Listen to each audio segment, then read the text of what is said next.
నమస్కారం అండి. భగవద్గీతలో నేడు 9వ అధ్యాయము రాజవిద్య రాజగుహ్య యోగమునందు 32వ శ్లోకము తాత్పర్యం వివరిస్తున్నది మీ విజయభాస్కర్. మాం హి పార్థ వ్యపాశ్రిత్య యేపి స్యుః పాపయోనయః స్త్రియో వైశ్యాస్తథా శూద్రాస్తేపి యాన్ని పరాంగతిం. తాత్పర్యం: ఓ పార్థ, కడజాతిలో పుట్టినవారైనా స్త్రీలు, వైశ్యులు, శూద్రులు ఎవరైనా సరే వారందరూ నన్ను ఆశ్రయించి పరమపదమును పొందుతున్నారు. పైన 2 శ్లోకాలలో పాపాత్ముల గురించి చెప్పాడు. ఈ శ్లోకంలో వారు వీరు అని లేకుండా అందరి గురించి చెప్పాడు. పాప జన్మలు నీచ కులంలో పుట్టినవారు అంటే సామాజికంగా వెనుకబడిన కులములలో పుట్టినవారు స్త్రీలు. కేవలం ఉన్నత కులంలో పుట్టిన బ్రాహ్మణ క్షత్రులే కాకుండా వైశ్య శూద్రులు వీరందరూ కూడా పరమాత్మను ఆశ్రయిస్తే వారిని ఆయన తన హక్కున చేర్చుకుంటాడని స్పష్టం అవుతూ ఉంది. ఆ రోజుల్లోనే కాదు, ఈ రోజుల్లో కూడా ఈ ఉన్నత కులము నీచ కులము అనే భేదభావం ఉంది.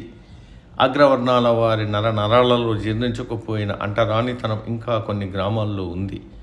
స్త్రీలను కూడా వేదములు చదవరాదని, వినరాదని, ఓంకారం జపించరాదని ఆంక్షలు పెట్టారు.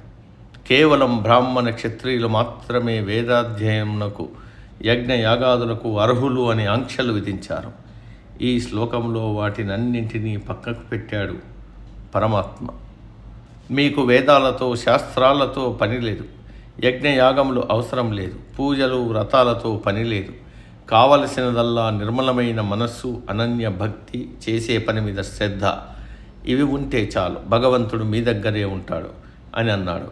ఈ రోజుల్లో మన వాళ్ళు అందరికీ సమాన హక్కులు ఉన్నాయని చట్టాలు చేస్తున్నారు. అంటరానితనం నిర్మూలన అని రాజ్యాంగంలో ఒక ఆర్టికల్ కూడా పెట్టారు. కానీ వేల సంవత్సరాల కిందటే పరమాత్మ వీటి గురించి చెప్పాడు.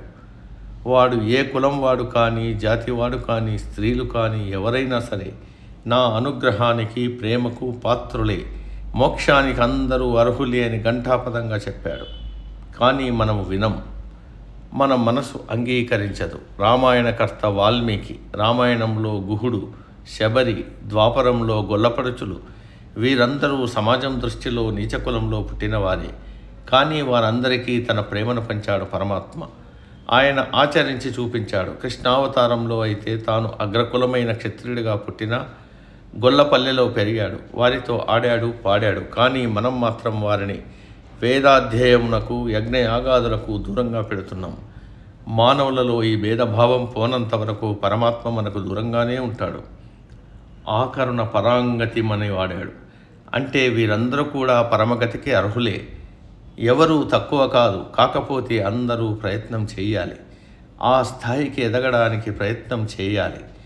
ఈ శ్లోకంలో చిన్న మెలిక ఉంది. 2 పదాలు వాడారు. పాపయోనయ అంటే పాపయోనులు, తక్కువ కులములో జన్మించిన వారు అని అన్నారు. తరువాత స్త్రీలు, వైశ్యులు, శూద్రులు అని అన్నారు. అంటే వీరంతా కూడా పాపయోనులు అంటే తక్కువ కులం వారు అని కాదు. తే అపి అంటే వారున్ను, వీరున్ను అని అర్థం.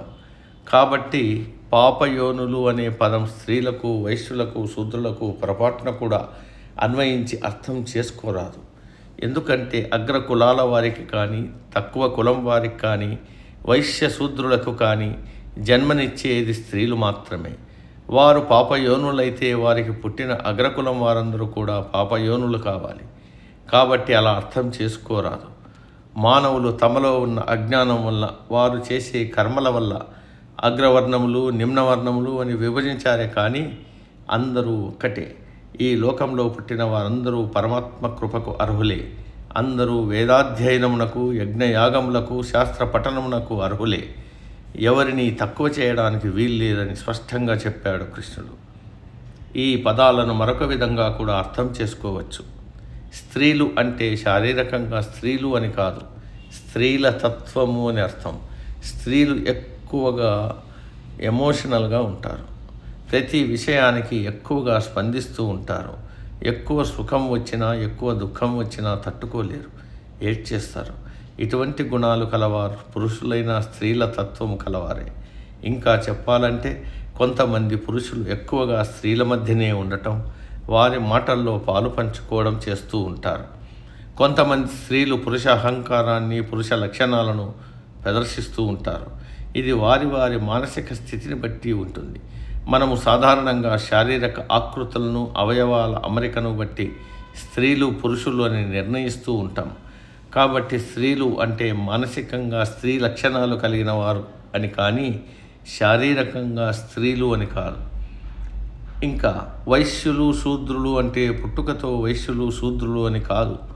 వైశ్యుల గుణం రాజస తామసములు కలిసి ఉంటుంది. శూద్రులు అంటే తామస రాజస గుణములు కలిసిన వారు. మానవులు ఎవరైనా ఈ గుణముల కలయికతో ఉన్నవారు అని అర్థం. అందుకే చాతుర్వర్ణ్యం మయా స్పష్టం గుణకర్మ విభాగయ అని ఇదివరకే చదువుకున్నాం. గుణములను బట్టి, వారు చేసే కర్మలను బట్టి మానవులు 4 వర్ణాలుగా విభజింపబడ్డారని అర్థం. వీరు ఎవరైనా కావచ్చు. ఆయా గుణములు కలిగిన వారు కూడా నా కృపకు పాత్రులే అని కృష్ణుడు చెప్పాడని అర్థం చేసుకోవాలి. కాకపోతే వారికి ఉండాల్సిన అర్హత నన్ను వ్యాపాశ్రిత్య ఆశ్రయించాలి. అంటే అనన్య భక్తి, నిష్కామ కర్మ, ఏకాగ్రమైన మనసు, ఏ పని చేసినా భగవంతుని పరంగా చేయడం, ఆ కర్మ ఫలమును పరమాత్మకు అర్పించడం, ఏ పని చేస్తున్నా చిత్తం పరమాత్మయందు లగ్నం చేయడం.